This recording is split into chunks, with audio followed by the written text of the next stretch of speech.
I came back to say a few things about covenant that I didn't say because we were making a short video and I tried to jam everything in and I couldn't.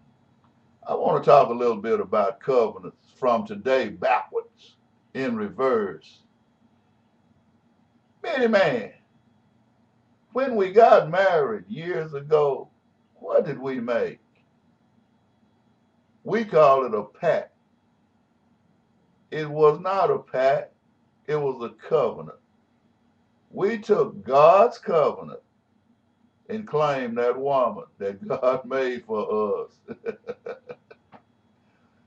When we took her on, it was a blood covenant. It was within the blood of Christ. Marriage is a blood covenant thing. When you're looking at Christ, and everybody talks about the marriage of the Lamb, the wedding of when God, Jesus come back and married a church. What is that? He Jesus couldn't or wouldn't do that if it hadn't been for that blood covenant that he made with us in the new covenant. I'm not going to talk New Testament. In the new covenant, Jesus made a blood covenant with us. When your first child is born, that's a blood covenant. In the old days, when your child, in the Bible days, let me say it that way.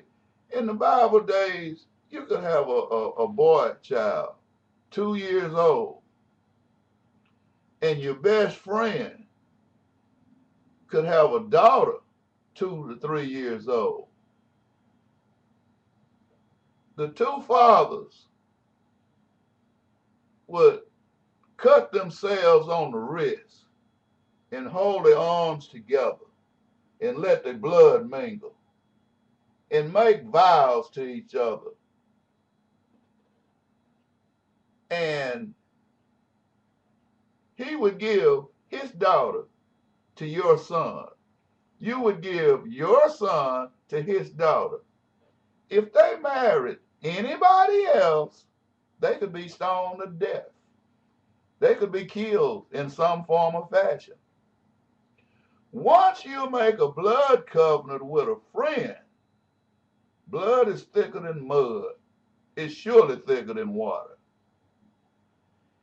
In the Middle East, they say blood is thicker than milk because milk from the breast of a woman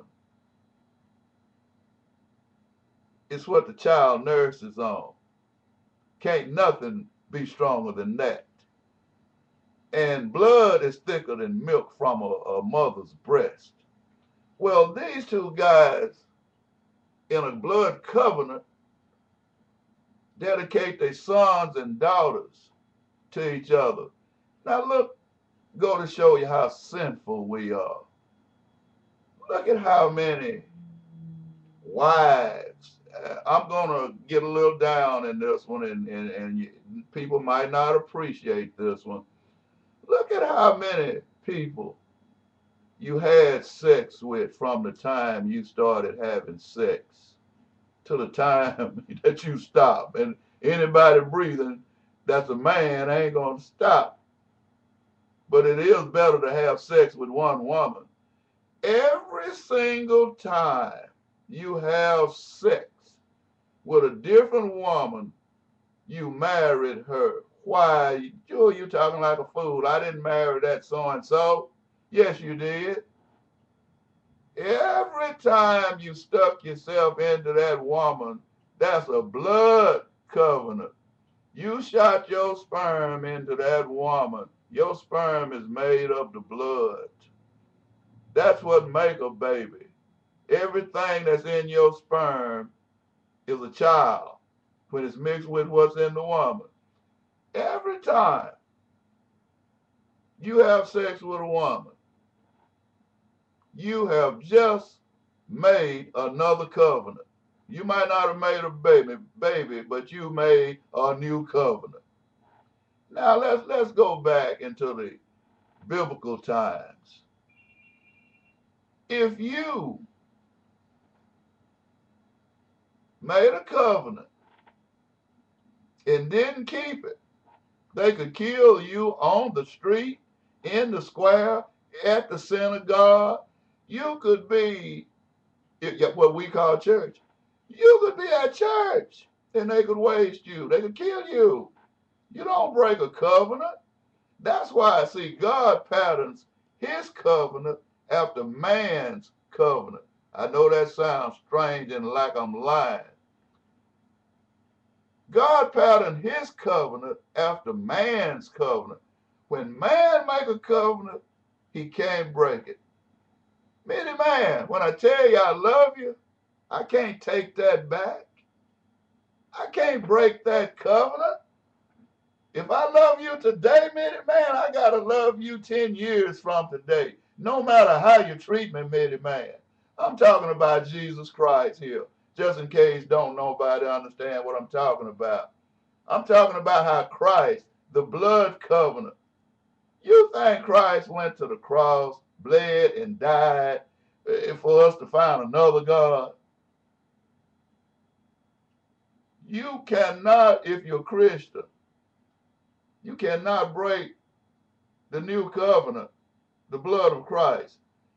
It's too much Bible teaching going on that ain't talking about the blood of Christ. The blood of Christ is everything. You make a pact with your wife, your girlfriend, your child, uh, on and on and on. On and on and on. I know this ain't real holy and scriptural and out of the Bible, but it is. When you make a covenant, how do I make a covenant? Your emotions. You don't speak every covenant. Well, God spoke a covenant. Look, a covenant is the same as faith. It's moving. It's working. When you tell somebody something, that is your covenant with them. Well, I just told them that to get rid of them. See, you don't understand living. You don't understand life. Here in the Western world, we don't understand nothing biblical. Absolutely not. And then when somebody straighten you up, tell you how to fly right, you shoot them down. You embarrass them on a public stage. You put your ass up on your shoulders, even in the church house, and tell people where to go and what to do. I got news for you. When you walk through the church door, you're walking through a covenant. You're not walking in there to talk with friends and farewell kisses and hug everybody. Walk in there and sit down and see what the covenant preacher got to say. Every word coming out of his mouth is covenant, unless now I'm talking about a true preacher. I'm talking about a man of God. When he speak covenant. When he teach covenant, whether he know it or not. These are things most of us don't even know and we don't even want to share with each other. I'm going to shut this down because, like I said, I got 1,000 things on my mind. I could talk about the Bible and sit here and quote some scriptures and things, and you ain't going to understand because you don't like the nigga that snagged a tooth and got on the red hat. There I go again. Let's shut this down because, see, I wasn't intending to do that.